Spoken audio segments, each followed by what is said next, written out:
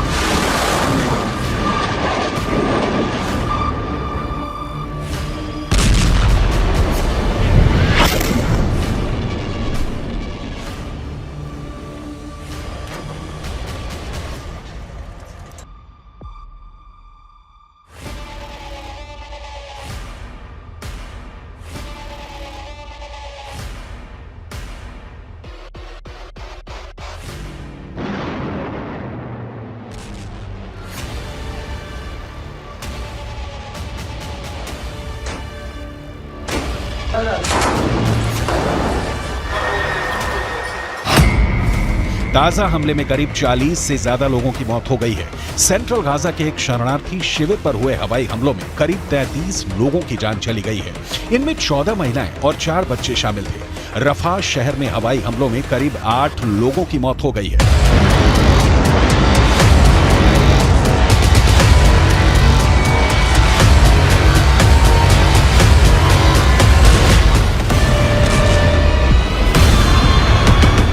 हर बीतते दिन के साथ इजराइल गाजा पर अपना नियंत्रण बना रहा है।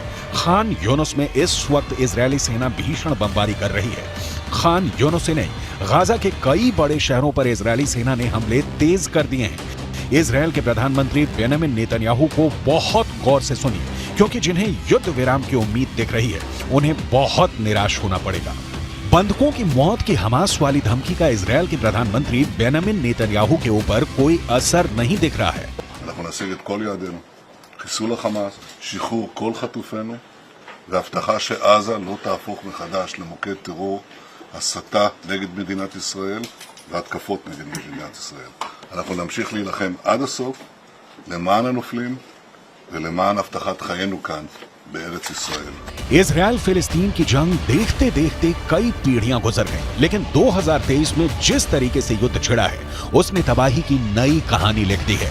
इजरायल इस इरादे के साथ मैदान में उतरा है कि हमास के अंतिम आतंकी के जिंदा रहने तक गोली चलाते रहना है, जबकि हमास इसकी कोशिश कर रहा है कि बीते सालों की तरह बंधकों के नाम पर वो युद्ध विराम करवाएगा, संयुक्त राष्ट्र में आवाज उठाएगा और विश्व बिरादरी से इजरायल पर दबाव बनवाएगा कि वो हमास पर हमला नहीं करे। हमास की ये कोशिश आंशिक रूप से रंग भी ला रही है। अमेरिका ने इजरायल को दो टूक कहा है कि हमास के आतंकियों को मौत की नींद सुलाने के दौरान ये ख्याल रखा जाए कि किसी आम फिलिस्तीनी की इसमें मौत ना हो। लेकिन युद्ध में इजरायल इस कदर उलझा हुआ है कि अपनों तक को पहचानने में इजरायली सेना से भूल हो रही है। इन 3 युवकों को हमास ने 7 अक्टूबर को बंधक बना लिया था। इजरायली सेना ने गाजा पर हमला किया तो पहचान की संकट के कारण इन तीनों को गोली मार दी। हालांकि इजरायली सेना ने अपनी गलती कबूल कर ली है, लेकिन युद्ध में ऐसी गलती की संभावना लगातार बनी रहती है। सवाल फिर युद्ध कहां जाकर रुकेगा और 22 लाख फिलिस्तीनियों के भविष्य का क्या होगा? इस सवाल का जवाब नेतन्याहू के पास नहीं है, क्योंकि इसकी तैयारी में अमेरिका जुट गया है।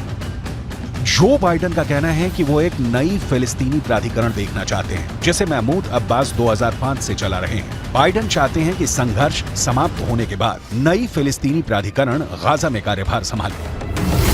गाजा में आखिरी बार चुनाव 2006 में हुए थे। इस चुनाव में हमास को जीत मिली थी, लेकिन हमास ने सरकार बनाते ही महमूद अब्बास की फतह पार्टी के नेताओं के खिलाफ हिंसा शुरू कर दी थी। इस हिंसा में फिलिस्तीनी प्राधिकरण और फतह के हजारों कार्यकर्ता मारे गए। इस हिंसा के बाद महमूद अब्बास ने हमास के प्रमुख इस्माइल हानिया को पद से हटा दिया था, लेकिन हानिया ने इससे इनकार करते हुए फिलिस्तीनी प्राधिकरण से अपना रिश्ता तोड़ लिया था।